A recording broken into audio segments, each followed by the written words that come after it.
Shalom, kita akan lihat beberapa ayat ya. Ini jadi bahan pemikiran, bahan pelajaran. Nanti Roh Kudus akan mengajar kita secara pribadi masing-masing. Tapi coba kita lihat dulu ayat ini ya. Ini sangat jarang dibahas atau disampaikan dalam khotbah. Roma 14 ayat 23. Tetapi barang siapa yang bimbang, kalau ia makan, ia telah dihukum, karena ia tidak melakukannya berdasarkan iman. Dan segala sesuatu yang tidak berdasarkan iman adalah dosa. Saya ulangi yang kalimat terakhir. Dan segala sesuatu yang tidak berdasarkan iman adalah dosa. Kalau kita baca ayat ini, nanti juga saya tunjukkan beberapa ayat lain ya, kita akan melihat bahwa definisi kita tentang dosa itu mungkin terlalu sempit. Seringkali kita bilang yang disebut dosa itu adalah kalau mencuri, berbohong, ya, 10 hukum Taurat itulah ya. Misalnya dikatakan jangan membunuh di perjanjian lama. Kalau melanggar itu berarti berdosa. Tapi di perjanjian baru Tuhan Yesus berkata, kalau kita berkata jahat ya kepada saudara kita, atau kita membencinya, atau sesuatu yang belum sampai tindakan membunuh, tapi sudah bisa dikategorikan satu pelanggaran, ya, satu dosa. Jadi standarnya lebih tinggi. Nah, tapi kembali ke ayat ini ya, kalimat terakhir. Kenapa dikatakan di sini segala sesuatu yang tidak berdasarkan iman adalah dosa? Jadi artinya bisa saja tindakan kita, kelihatannya kita melayani Tuhan, tetapi ternyata tidak berdasarkan iman. Menurut ayat ini berarti itu adalah dosa. Memang kalau kita lihat definisi dosa di kamus di Alkitab, di bahasa aslinya, lalu kita lihat salah satu terjemahan itu artinya miss the mark, ya. Artinya tidak tepat pada sasaran. Diperintahkan seperti ini tapi tidak dilakukan seperti yang diperintahkan, maka itu adalah pelanggaran, itu adalah dosa, tidak tepat pada sasaran. Contoh misalnya kalau Tuhan memerintahkan kita lakukan sesuatu lalu kita tidak lakukan, itu dosa ya. Melanggar firman Tuhan, tidak melakukan apa yang Tuhan perintahkan. Contoh yang paling jelas saya kira ini ya, Musa. Ketika Musa memimpin bangsa Israel, dia itu pernah menghadapi ketika orang Israel itu kehausan, mereka bersungut-sungut. Lalu Musa datang kepada Tuhan dan Tuhan berkata, kamu ambil tongkatmu itu, lalu pukullah batu karang itu ya, gunung batu itu kamu pukul, nanti akan keluar air sehingga bangsa itu boleh minum dari air yang keluar tersebut. Nah, Musa lakukan, lalu terjadi mujizat, keluar air sehingga bangsa Israel bisa minum. Tapi kemudian di kesempatan lain terulang lagi. Bangsa Israel bersungut-sungut lagi karena mereka nggak ada air. Lalu Musa datang kepada Tuhan. Kali ini hatinya udah pahit karena sudah berkali-kali terjadi. Jadi ketika Tuhan berkata kepada Musa, entah Musa ini tidak menyimak dengan baik atau karena hatinya pahit. Karena yang ini Tuhan bilang, kamu sekarang berdiri di hadapan gunung batu itu, lalu katakan kepada gunung batu itu untuk mengeluarkan air dari dalamnya. Tapi apa yang Musa buat? Musa berdiri di hadapan orang Israel, di hadapan gunung batu itu, lalu dia berkata, haruskah kami mengeluarkan air dari batu ini? Lalu dia pukul gunung batu itu dengan tongkatnya. Dan airnya keluar, terjadi mujizat memang, orang Israel bisa minum. Tapi kemudian Tuhan berkata, oleh karena kamu tidak menghormati kekudusanku, maka kamu tidak akan masuk ke dalam tanah perjanjian. Di kitab Mazmur itu dijelaskan ya, bahwa orang Israel itu memahitkan hati Musa, sehingga ia teledor dengan kata-katanya, dan akibatnya dia tidak masuk tanah perjanjian. Nah, sekarang kita bahas ya, kenapa kok Tuhan perintahkan kepada Musa, ya, ini case-nya kan sama, kasusnya sama, tidak ada air, lalu ada gunung batu. Tapi yang pertama itu Tuhan perintahkan pukul gunung batu itu, maka airnya akan keluar. Tapi yang kedua ini Tuhan cuma bilang sama Musa, kamu berkata kepada gunung batu itu supaya dikeluarkan air dari situ. Tapi Musa bertindak lebih, dia pukul dengan tongkatnya. Nah, kenapa dia pukul dengan tongkatnya? Ada hamba Tuhan yang menafsirkan bahwa berdasarkan pengalaman sebelumnya, itu mesti dipukul. Ya, mungkin Tuhan ngomongnya nggak lengkap, barangkali begitu ya. Tapi juga ternyata ini hal yang penting. Karena kalau Musa hanya bergerak berdasarkan pengalaman, apalagi kalau pengalaman orang lain ya, itu bahaya sekali. Dia memimpin bangsa yang besar dan nanti akan merebut tanah perjanjian, itu bukan hal yang mudah. Jadi tidak boleh hanya berdasarkan pengalaman, apalagi pengalaman orang lain, apalagi ikut-ikutan. Musa itu harus tetap bergantung sama Tuhan, bahkan semakin bergantung sama Tuhan. Sampai detailnya, caranya pun nggak boleh salah. Jadi yang Musa lakukan itu satu pelanggaran. Ya, dia melakukan tidak berdasarkan apa yang Tuhan perintahkan. Kita baca di Perjanjian Baru, yang namanya iman itu muncul karena ada firman yang rema. Artinya Tuhan bicara kepada kita. Bicaranya spesifik. Di situ timbul iman. Nah, kalau kita tidak lakukan seperti yang diperintahkan, artinya kita tidak melakukannya berdasarkan iman. Dan itu yang disebut dosa di sini. Roma 14 ayat 23, kalimat yang terakhir. Jadi kalau kita misalnya ya, kita lihat orang lain, wah dia bisa buat gereja nih, kita juga bisa buat dong ya. Kita punya Alkitab yang sama, saya juga bisa kok, saya sekolah Alkitab misalnya kayak begitu ya. Saya tahulah gitu caranya begini, 2 keliling kita kumpulkan orang ya.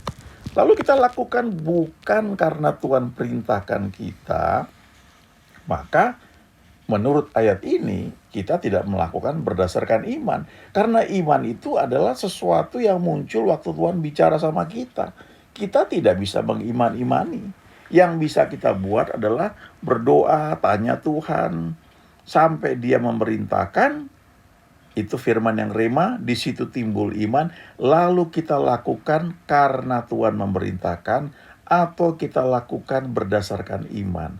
Baru itu tepat seperti yang Tuhan mau.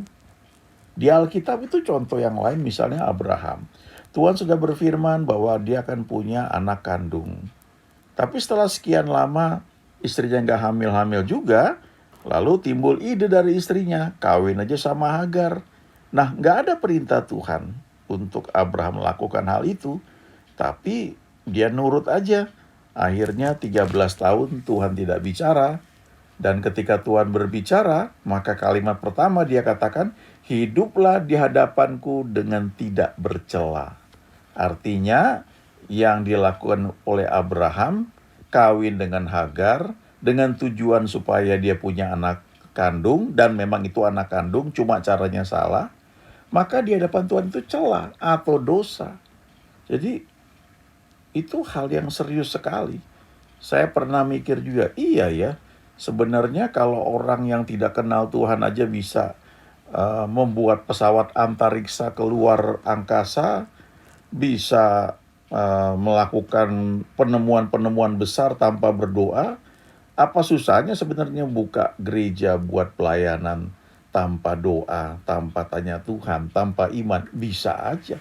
Kalau kita punya uang, kita punya fasilitas, punya power, kita bisa buat itu ya. Tapi kalau itu tidak didasarkan karena iman, dalam arti kita tidak dapat tuntunan dari Tuhan untuk melakukan hal itu dosa. Ya. Menurut ayat ini, ya, saya tahu ada hamba Tuhan yang Tuhan pakai dalam pelayanan pujian, penyembahan, musik. Beliau hanya keluarkan rekaman karena tahu Tuhan suruh. Bukan aji mumpung banyak yang suka lalu buat banyak rekaman ya. Nah, ini hal simpel yang kelihatannya sepele ya, tapi penting untuk kita perhatikan. Ayat lainnya, coba lihat ya. Ini ya, Kisah 15 ayat 28. Sebab adalah keputusan Roh Kudus dan keputusan kami, supaya kepada kamu jangan ditanggungkan lebih banyak beban daripada yang perlu ini. Janganlah makan makanan yang sudah dipersembahkan kepada berhala. Jangan makan darah, jangan makan daging binatang yang mati dicekik, dan jauhilah perbuatan-perbuatan yang cabul. Kalau kalian menjauhkan diri dari hal-hal itu, kalian sudah melakukan yang baik. Sekian saja. Selamat. Nah, ini yang gabungannya ya, tapi dalam satu terjemahan yang sama. Sebab adalah keputusan Roh Kudus dan keputusan kami, supaya kepada kamu jangan ditanggungkan lebih banyak beban daripada yang perlu ini. Kamu harus menjauhkan diri dari makanan yang dipersembahkan kepada berhala, dari darah, dari daging binatang yang mati dicekik, dan dari percabulan. Jikalau kamu memelihara diri dari hal-hal ini, kamu berbuat baik. Sekianlah, selamat. Kalau kita lihat di sini ya, ini kita tahu kalau percabulan itu ya dosa ya. Tapi coba lihat ya, ini dibuat sejajar dengan makanan yang dipersembahkan kepada berhala, lalu darah, lalu daging binatang yang mati dicekik ya. Itu sejajar, bahkan yang percabulan itu disebutkan belakangan ya. Jadi kalau kita lihat ini, kalau kita langgar salah satu berarti ya kita, kalau menurut ayatnya, tidak berbuat baik ya. Karena dikatakan, jikalau kamu memelihara diri dari hal-hal ini, kamu berbuat baik. Jadi artinya maksudnya tuh, kalau kamu menjauhkan diri dari makanan yang dipersembahkan kepada berhala, dari darah, dari daging binatang yang mati dicekik, dan dari percabulan, maka kamu berbuat baik. Jadi kita melihat ya, mungkin kalau yang belajar Alkitab, sekolah Alkitab, barangkali ini bisa dilihat ada keterangannya, latar belakangnya, kemudian budayanya dan sebagainya lah, sampai keluar seperti ini. Tapi kalau kita baca dan kita percaya bahwa firman Tuhan ini ditulis untuk kita bisa belajar ya, menjadi pegangan hidup kita. Dikatakan di sini adalah keputusan Roh Kudus dan keputusan kami.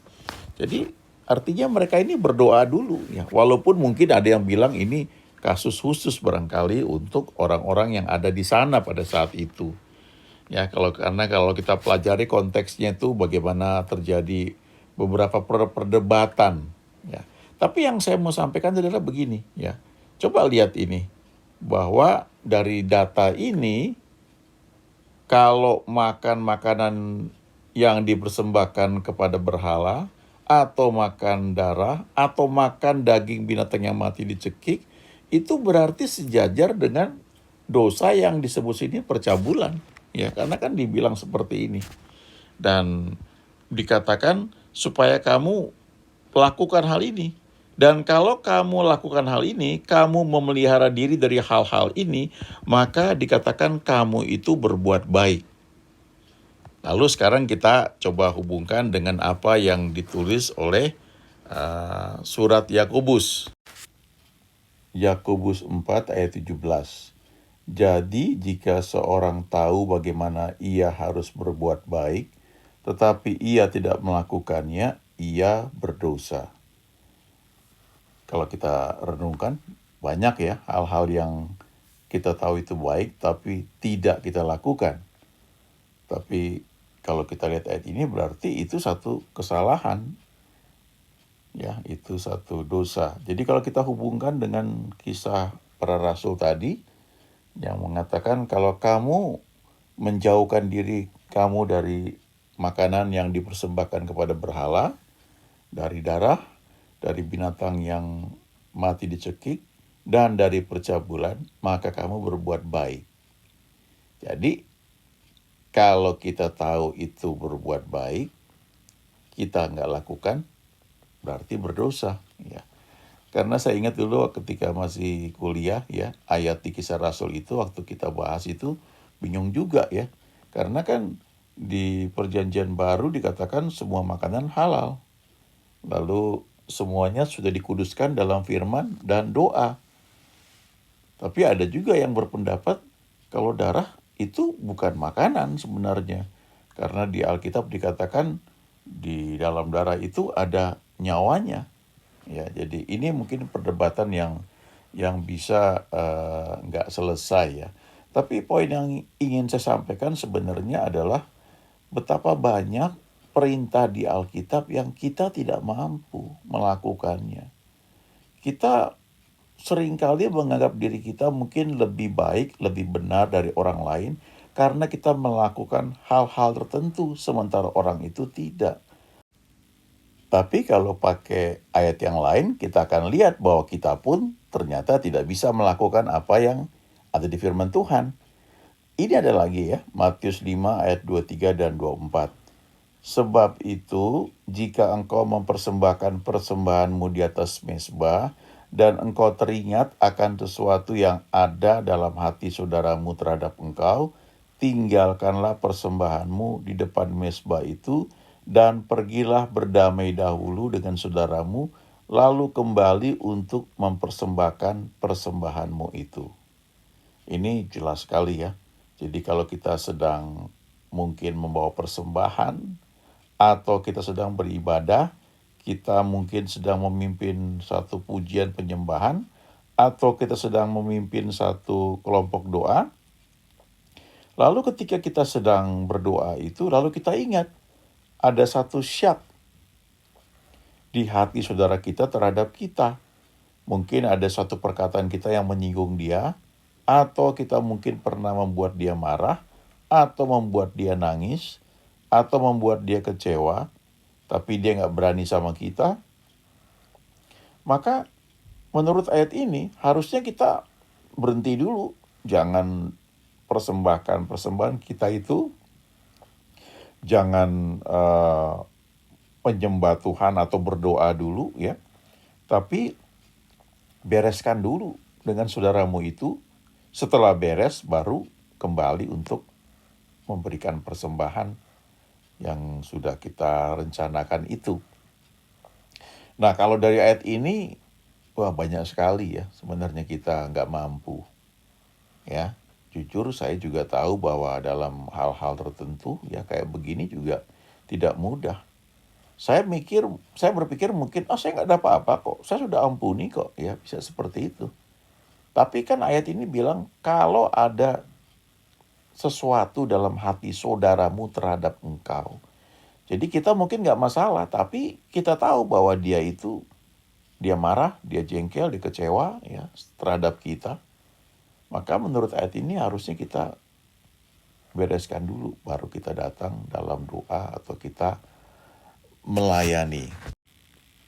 Kalau ini bisa dilakukan dengan baik ya, dijaga dengan baik, maka sebenarnya tidak banyak pelayanan yang terpecah ya, atau timbul sinode baru.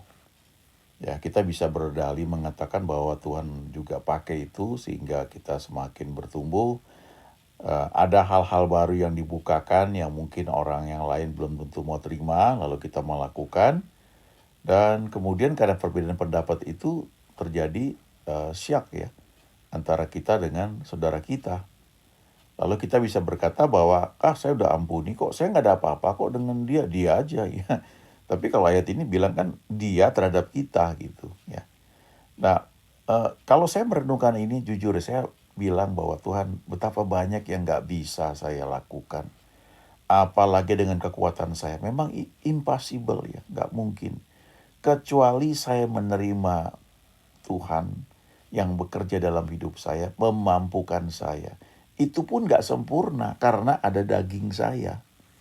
Itu sebabnya saya bersyukur bahwa yang melayakkan kita adalah darah Yesus. Bukan perbuatan baik kita. Bukan karena kita tidak pernah berbuat salah, tidak pernah berdosa, tidak pernah berkata kasar. Bukan. Tapi karena darah Yesus yang melayakkan kita. Tentu ada saatnya kita kepleset, kita salah ngomong, kita minta ampun ya. Tapi kita itu dibenarkan bukan karena kita salah ngomong, minta ampun, lalu disucikan, kita jadi benar lagi. Ya, tadinya kepleset kita bukan orang benar ya. Enggak seperti itu ya. kita dibenarkan karena percaya kepada Yesus. Dan untuk hal itu saya bersuka cita ya, bahwa Tuhan itu memang sangat baik. God is good all the time. Amin.